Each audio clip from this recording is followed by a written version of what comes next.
Have you been avoiding your finances and money? Or do you have lots of ease in this area? Whatever your current situation is, this subject can be pleasurable, fun, and light. And all it takes is the willingness to have more consciousness. Welcome to the Finances and Money with Joy podcast. I'm your host, Cristina Matsusaki, and I invite you to look differently at this world. Welcome, everybody, to the Joyful Money and Finances podcast. I am Dr. Cristina Matsusaki, your host, and today I'm joined by the amazing, powerful guest, Dr. Lisa Cooney. I'm so happy and so honored, Lisa, you are here with us.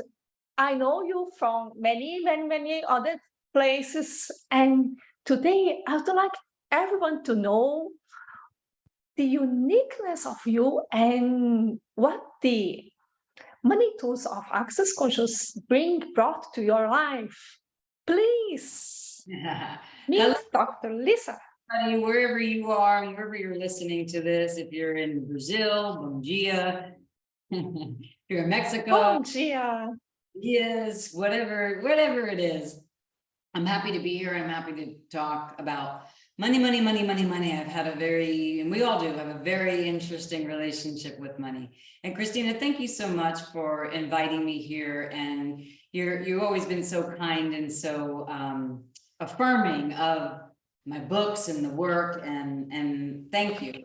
That means a lot. You never know who's going to, what your words when you write a book, right? And I have 3 other ones in process right now. And, you never know who's going to get something from it. But you've told me from the moment I met you, with all the books, that it has meant something to you. And that means the world to me, that my voice, my experience, my story, and the application of different tools works. Because that's what is exciting to me, is that, hey, if I could contribute to you, hearing something that makes you choose something, that changes something, especially with money. Because what I've actually learned that, my focus for the last 30 years in the mental health field has been predominantly about PTSD, abuse, depression, anxieties, always worked around money, health, and relationships as well. But I have to say, I have discovered, this might be a shock to some of you, but I have discovered that money and money issues for people are harder to resolve than their desire to resolve abuse or trauma issues. Oh, Lisa, tell me more. Issues. Say again? Tell me more, please. It's hard to solve. Yeah. I shocked you, right? Yeah. I'm shocked. Yes. Yeah. It shocked me too. And I learned this in the most interesting way. Like, I learned a lot of things through myself, but also through my clients. And this I'm not saying this is the case for everybody, but this is what I experienced. People want to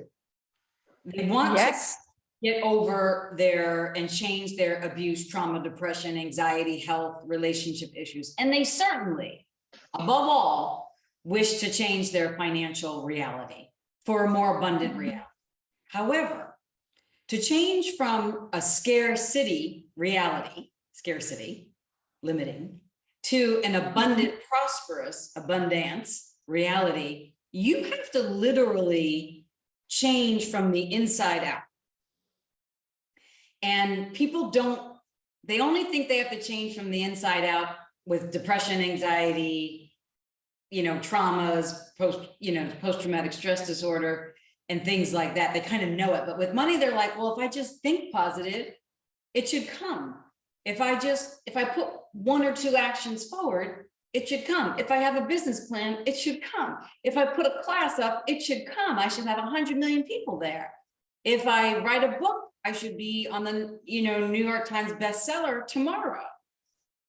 And so tell me more how the money issues are different from abuse or some other health issues.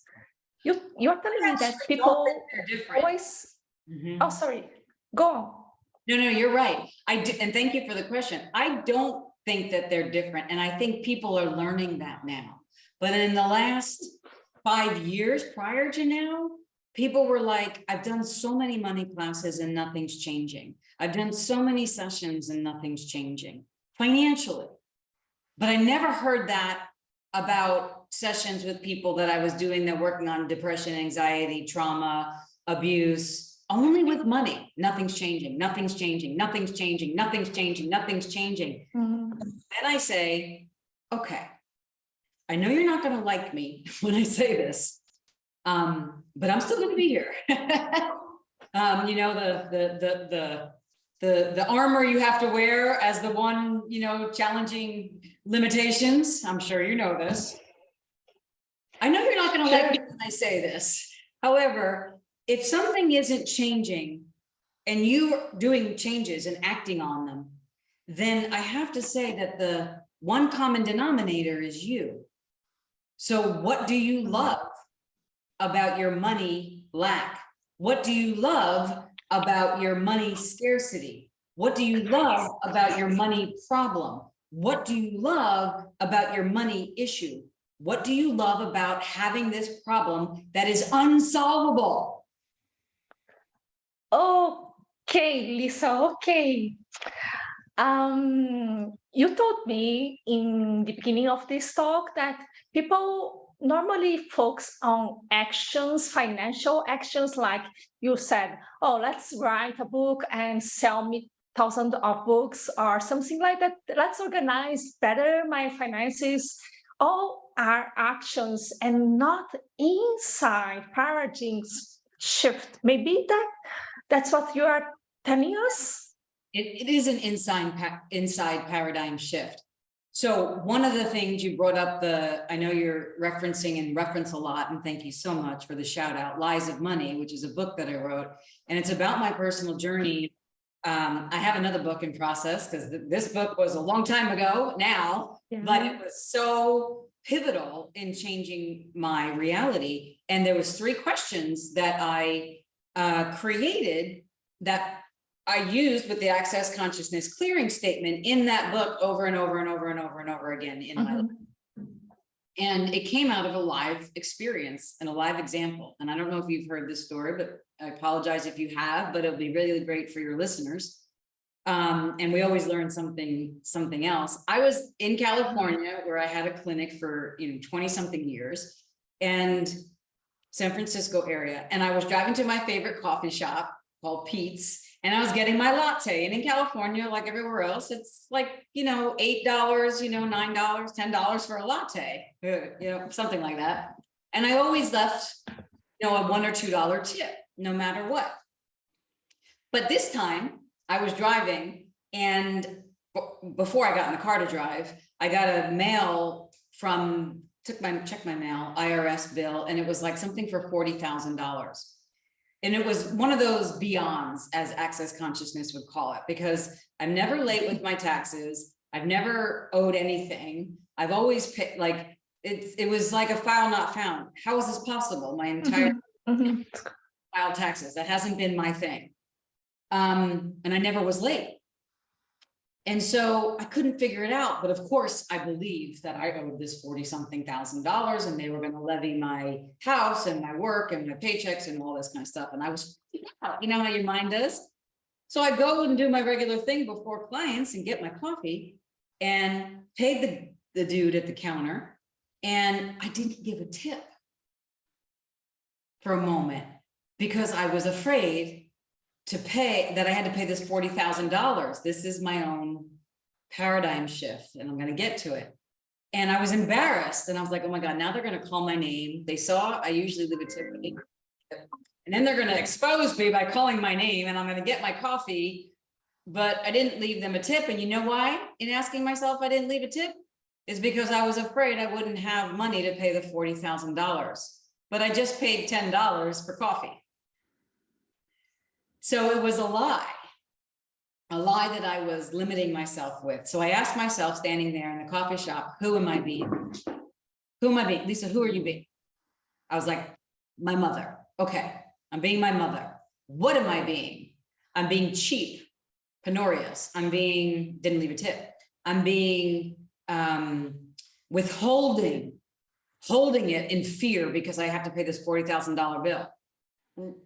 Look at what I'm saying. I'm talking about $10 and a $2 tip, right? And I'm thinking if I hold that $2 back, it's going to do something with this impending bill. It's a lie. And so I was like, okay, I'm being my mom. I'm being scared. I'm being anxious. I'm being penurious. I'm being withholding. What lie am I buying into? And the lie was that I wasn't going to be able to pay the bill, that I wasn't going to be able to ever have coffee again, that I was going to lose my house, they're crazy. all the crazy. And in the moment, I gave the tip, I got my coffee and walked out of there and said, okay, I'm going to handle this. The whole cruel joke, Cristina, of the universe doing this was that it was a mistake. It wasn't my bill. It accidentally, whatever, I don't even remember the story. And that whole conundrum was a lie. But what was true was that I believed it.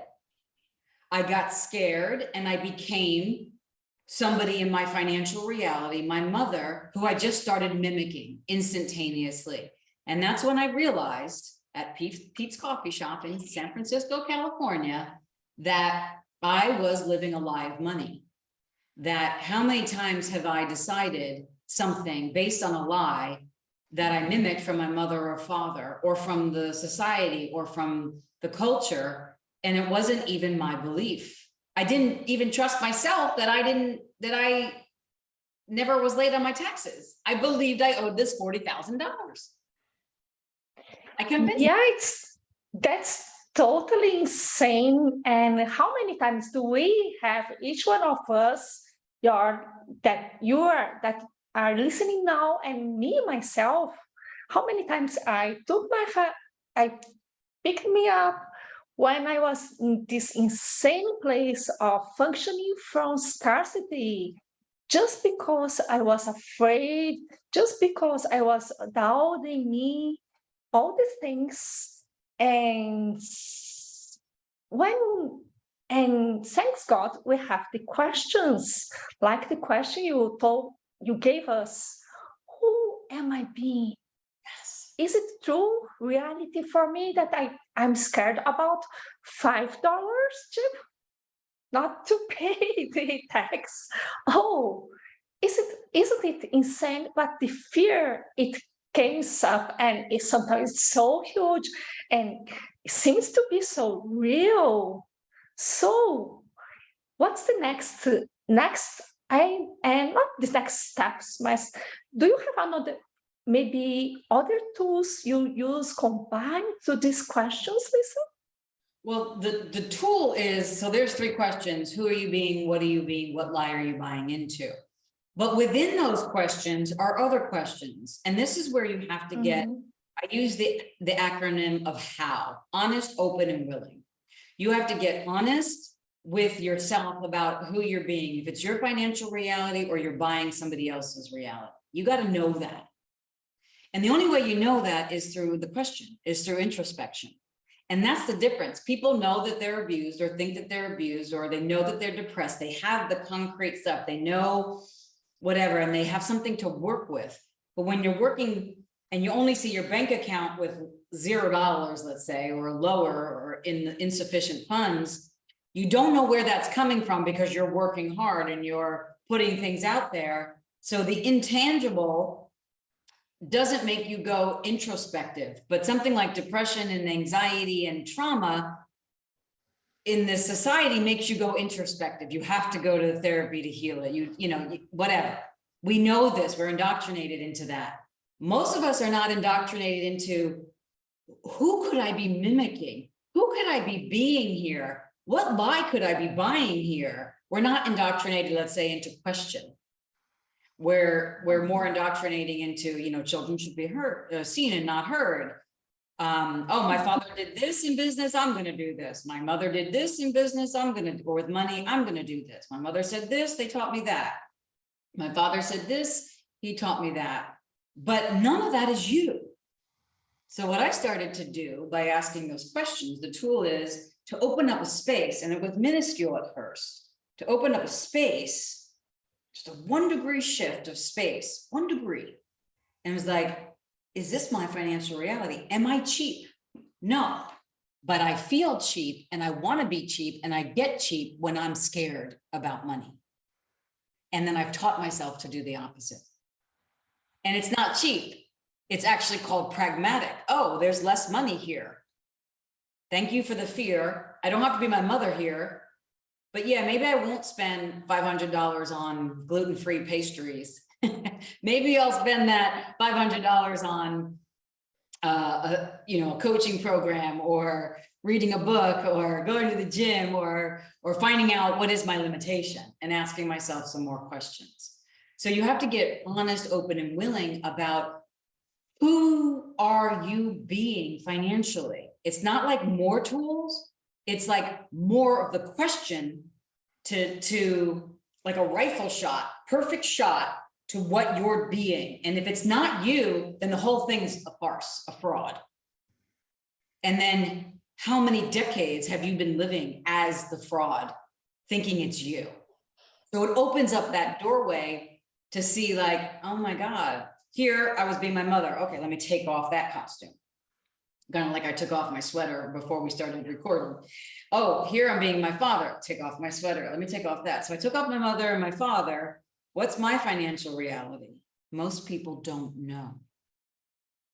Most people don't know. They're confused by money. They think they missed something. They think that everybody else has the answer, or had the playbook or the manual, and they haven't. It's not that. It's that nobody asked you what you want, what experience you're looking for, and what will you do to get it.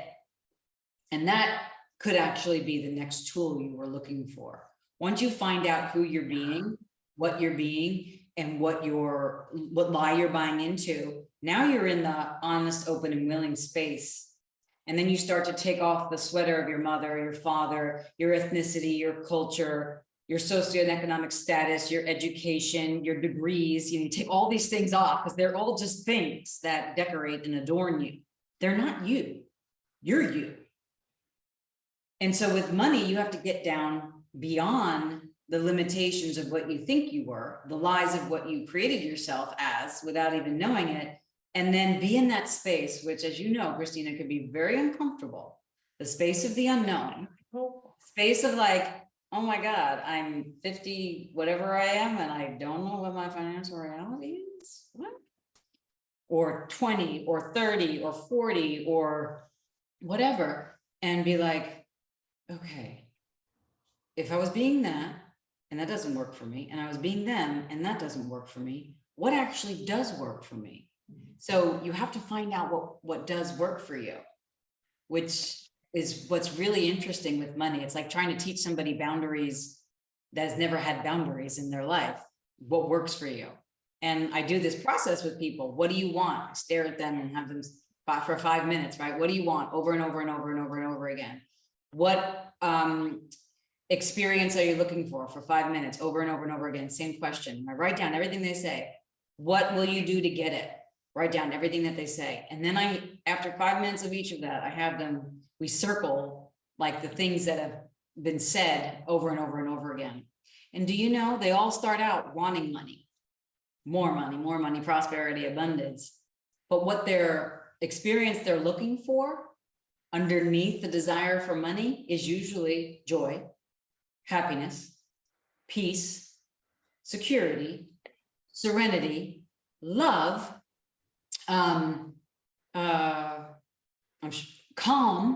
calmness, heart. You could say some things. I know you got some ideas. Some peace. Yeah, peace.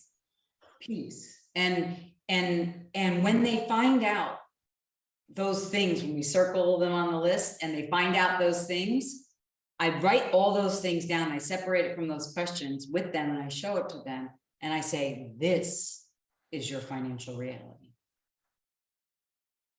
And they're all Oh my like, God, Lisa. And I say, is that your mother's financial reality? No. Is that your father's financial reality? No. Their mother and father may have one or two pieces, but it doesn't matter.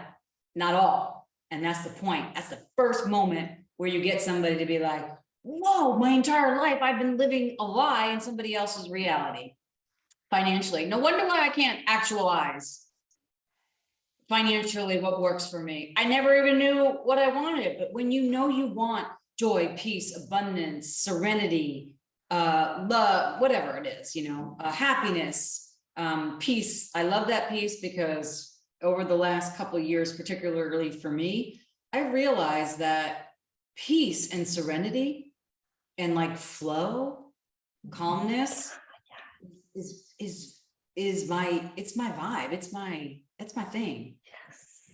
And I like creativity and I love the chaotic energy of creativity, but I'm not in the hecticness of anything anymore. I'm not in the trauma or drama of anything anymore. Like literally, it's more like, okay, let's go.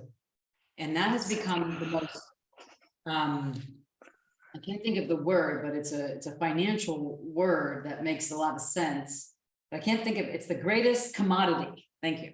It's the greatest commodity, peace.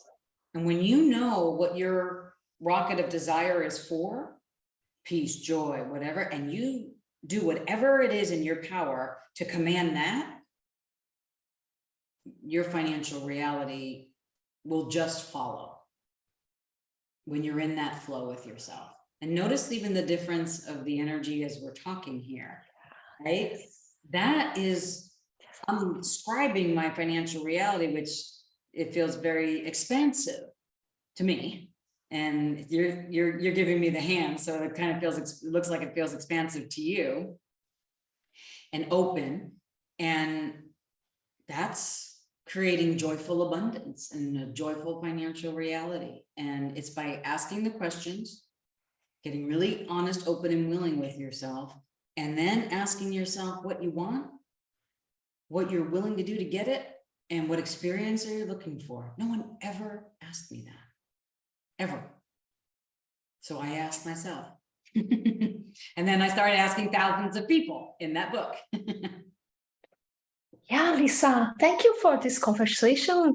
And that's why people normally just don't want to look the financial or money thing, because they at some place they know that they have to go deep inside to discover or find what else is the inside then, or not inside, outside, but they have to discover who they are and what their reality is look like, really like.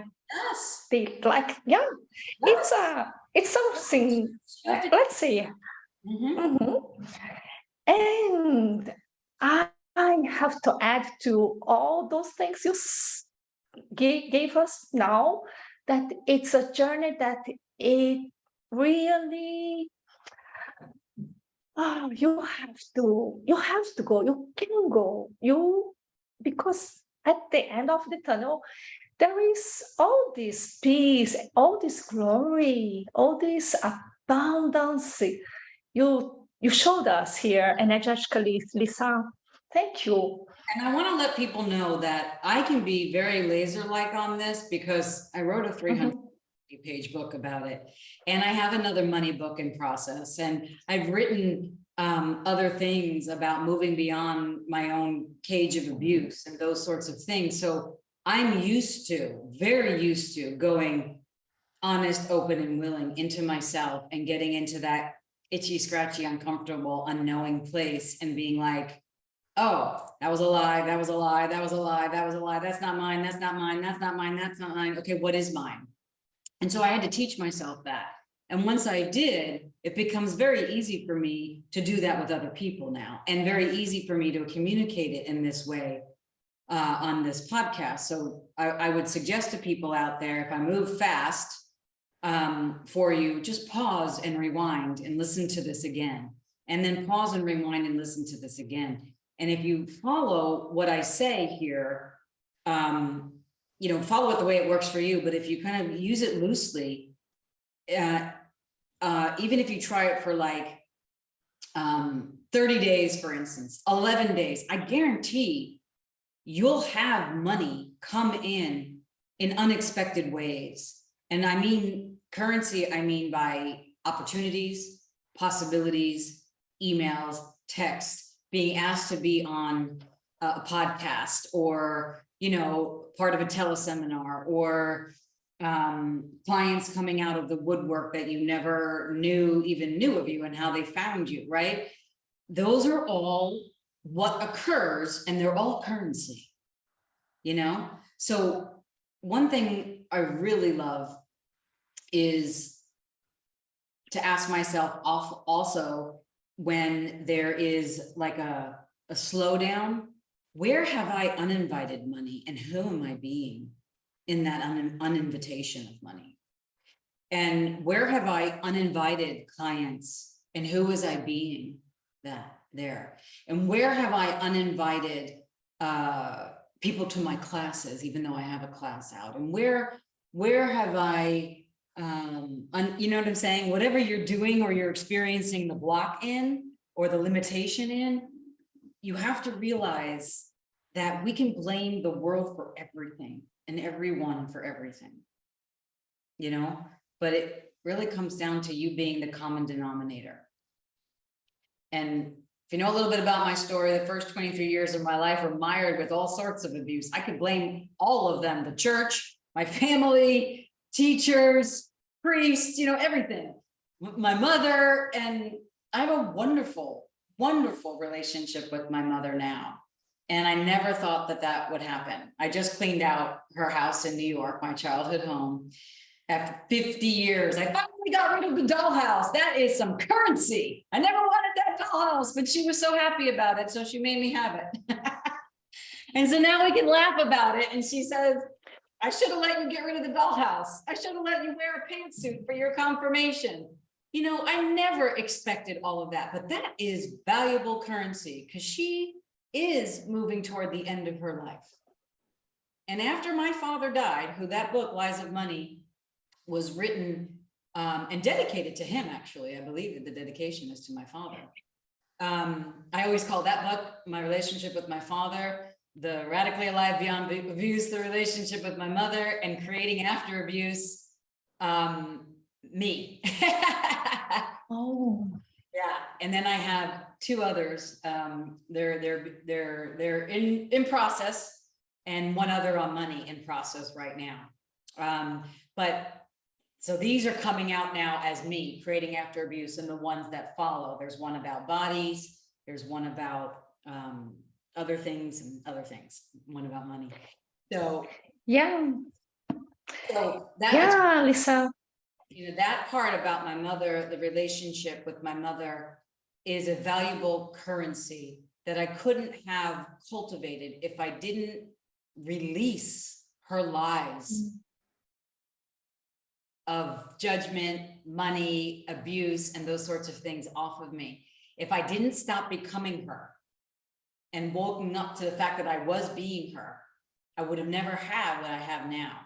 And it has rippled in wealth, having that. And I don't mean money, I mean the wealth of that relationship, the currency of how anything can change at any moment, even with the most horrific of situations. Yeah, for me, what's a game changing. This book was so game changing in my life, and each one of the people I know who read this book, and the people we read it together in book clubs or just reading as friends. Each page was so changing my life. And I would say, let's see if you have any stuff going on your life now. Let's say body health or relationship stuff. You can go to the money stuff, money issues, or maybe look at where you hate money. Maybe the place you are avoiding or dismissing the invitation of money or something like that. Yeah. And then, as Lisa said, with her mother, and then maybe your whole life will change. Whole life you go upside down, or and all change, and other new possibilities can come up. It's so exciting for me. Okay, it's new thing. I don't know what to say, what will come up for you, but I can assure you it's something greater, always greater, because always consciousness has your back. That's what I learned from you, Lisa. You are so beautiful, powerful. And when I look at you, when I see you, I know you have the consciousness, and you know that consciousness has your back, and you have your back. That's the gift of you. Thank you. One of the gifts, many gifts. I'll tell you what, when I'm down, and even when I'm not down and I'm just happy, I'm going to listen to this part that you just said, because everybody that keeps going, and I really appreciate your affirmation there, and grateful for it. Truly, that's very kind of you. You brought up the hatred of money, and I just want to touch on that and thank you for that, because that I don't quite get into that so much in this book, but I believe I get into it more in my next money book, because I did a very powerful exercise of apologizing to my business. It was about 5 or 6 years ago, and because I was hating money, and it was hating my business, right? So I apologized to my business for hating it, because I was hating it for not giving me the money. But the reality is it was all about my own lies about money. So that was a real conundrum for me to work through, and to learn that I actually hated money. And I gave it so much power, and I gave it so much control. And I even, I don't even know how to say this, but I went against my own integrity. Which was something that my mother and father also showed me, but not to blame them, because they're not here anymore making my decisions as an adult. I did it, but I was like, oh, I'll never forget it. And when I saw that, I was like, no more. I am not, and I will not use money out of my integrity, as long as I'm aware. And once I become aware of it, I can promise you, I will never do it again. And it has changed a lot. I made a lot of mistakes, and I also learned a lot. And those mistakes had a lot of zeros attached to them. Not so much anymore, because I learned I hated money, and I didn't respect it enough to not get in those conundrums. So one of the things I also tell people, Cristina, is take your money to couples therapy. Right? Yeah, Lisa, thank you for your vulnerability. Yeah. Okay. Have it sit with you in couples therapy. I just happen to have some money on my desk here. Have it sit with you, and like, if this was your partner, which it is in a certain way, what would this say to you? This is American money. You might have reais, different monies, but take it and let it talk to you, and let it, all the projections and separations and expectations and judgments and resentments and rejections and regrets and hatreds and hurts and prejudices and contracts and oaths and vows, just like end it. And clearings will do that. But if it keeps coming back, you got to go deep, which is the first part of this podcast. Honest, open, and willing. Ask yourself the questions. Nothing is ever just, things will change with any energy work, without a doubt, but you have to change and match that energetic change with concrete, pragmatic action. That's how you change your money flows. Yeah, Lisa, you are bringing so many things. The vulnerability to see what's going on in your life and talk about that. And you are talking about congruency of energy and the pragmatics and so many things. And I know we have many things to talk about this journey of money and finance and actually your life and living. How do you create your life and living? And I would like to invite all the people that's listening now to have a look at Lisa's book, Mentiras do Dinheiro or Lies of Money from Access Consciousness Publishing, and all other amazing books Lisa wrote and will write, correct? I'm looking forward to that. And Lisa, how can people find you easily? You can just go to drlisacooney.com and it'll direct you to whatever you're interested in. And okay. And also, if you want to learn about your own like inner cage about with money, there's something I have on my website called Cage Talks, and it's specifically with money, but I mean, I delve into all areas, and there's one on money, there's one on the earth, there's one on addiction, there's one on, you know, so many relationships. See what floats your boat, see what you're drawn to. But if you're a little stuck and you need a little like laser like push to open up the Pandora's box and clear some, you know, lies out, it might work for you as well as the book. Take a look at it. Okay. Thank you so much, Cristina. And feel free to talk to me and let me know how this information helped you, contributed to you, motivated you. Any questions you have, just let me know. Thank you, Lisa, so much for being here with us. And thank you all for listening to this podcast. And I'm looking forward to see you somewhere in the world. See you.